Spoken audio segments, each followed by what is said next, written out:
السلام عليكم ورحمة الله وبركاته. كسو دوادا أصحابتنا مغال عصب maanta waxaynu sharixi doonaa filim soo baxay sanadkii 2018 oo lagu magacaabo A Quiet Place. inta badan dadka dunida ku nool waxa baabi'iyay makhluuq hawada sare ka yimid oo aan arag lahayn. makhluuqan ayaa weeraro wax kasta oo jabaq sameeya sababtoo ah maqalkiisa xasaasiga ah. sidoo kalena waxa uu leeyahay maqaar gaashaaman. Evelyn ninkeeda Lee gabadhooda dhagaha la ee Reagan iyo wiilashooda Marcus iyo Bow waxa ay si aamusnaan ah uga goranayaan sahay magaalo cidla ah. marka ay banaanka u baxaan qoysku waxa ay ku xiriirayaan luuqadda dhagoolayaasha. Bow ayaa soo qaatay boombale ku shaqeeya baytari, laakiin Lee ayaa ka qaaday sababtoo ah jabaq ayay sameynaysaa. si kastaba ha ahaatee Reagan ayaa dib ugu soo celisay boombalihii quruxda badnaa. sidoo kale wuxuu yar ku qaadanayaa baytariyada aabihii boombalada ka saaray. Bow waxa uu dhaqaajinayaa boombalaha marka qoysku guriga u socdo oo uu ka gudbayo buundo. sidaasna waxa uu ku siinayaa makhluuqa meesha uu joogo, kaas oo dilay koor inta aan Lee badbaadin. muddo sanad ka badan kadib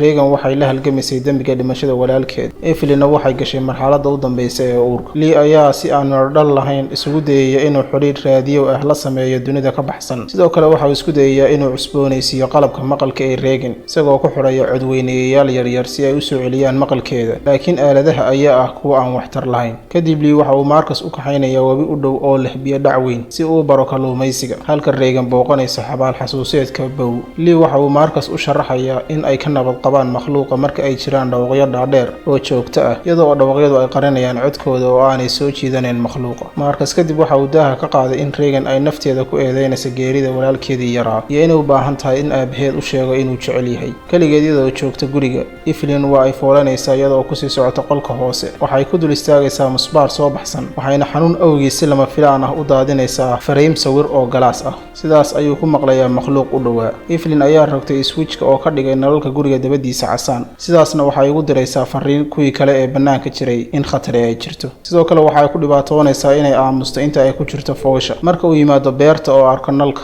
Lee waxa uu ku amrayaa Marcus inuu dab qabadsiiyo rashka si nooluhu u soo raaco oo uga leexdo guriga. marka uu hoogiisa soo gaaro, Lee waxa uu helay Evelyn oo ku dhuumanaysa musqusha oo uu heliyo wiil yar oo ay dhashay. Lee waxa uu labadoodaba u kaxaynayaa qolkooda aan codku ka bixin ee dhulka hoostiisa ku yaala. Lee waa ka tagayaa si uu u helo carruurtii kale una ballan qaadaya Evelyn inuu ilaalin doono iyaga. Evelyn kadibna way seexanaysaa, laakiin wax yar kadib ayaa ay soo toosaysaa ogaanaysaana in qolka ay ka buuxsameen biyo ka yimid tuubo jaban iyo in makhluuqu uu soo galay. Reagan oo si degdeg ah ugu soo laabatay beertii waxay gabaad ka dhigatay dusha kaydiyaha dalagga beerta oo ay dab ku shiday si ay aabahood ugu wargeliyaan halka ay ku sugan yihiin. si kastaba ha ahaatee waxa ka dhammaaday dareerihii ay dabka ku shidayeen, dabkiina waa uu ka baktiyey. kadib inta aanu aabahood arag ayaa albaab hoostooda ka dilaacay, kadibna si lama filaana waxa ugu dhacay Marcus. dhawaqa albaabka ayaa mashquulinaya makhluuqii daba socday Evelyn oo waxa uu beegsanayaa Marcus iyo Reagan. Reagan oo kasoo daba booday Marcus ayaa ku dhawaanaysa in dalagga galeedu liqo oo neef qabateeyo, balse Marcus ayaa badbaadinaya. qalabka maqalka ee Reagan ayaa ka falcelinaya u dhawaanshaha makhluuqa oo sii deynaya dhawaaq aad u dheer, kaas oo makhluuqa cabsi gelinaya oo eryaya. carruurtu waxa ay sii wadayaan inay ka baxsadaan, waxayna dib ula midoobayaan aabahood. xayawaankii ayaa soo noqonaya isagoo weeraraya oo dhaawacaya Lee, halka Marcus iyo Reagan ay ku dhuumanayaan gaadhi xamuul ah. kadib markii uu arkay aabihiis oo dhaawacmay, Marcus ayaa ku qaylinaya, taas oo soo jiidanaysa noolaha. Lee waxa uu calaamadaha dhagoolaha ugu sheegayaa Reagan inuu jecel yahay. intaa kadib kor ayuu ugu qaylinayaa si uu makhluuqa uga fogeeyo carruurtiisa. makhluuqa ayaana weeraraya oo dilaya.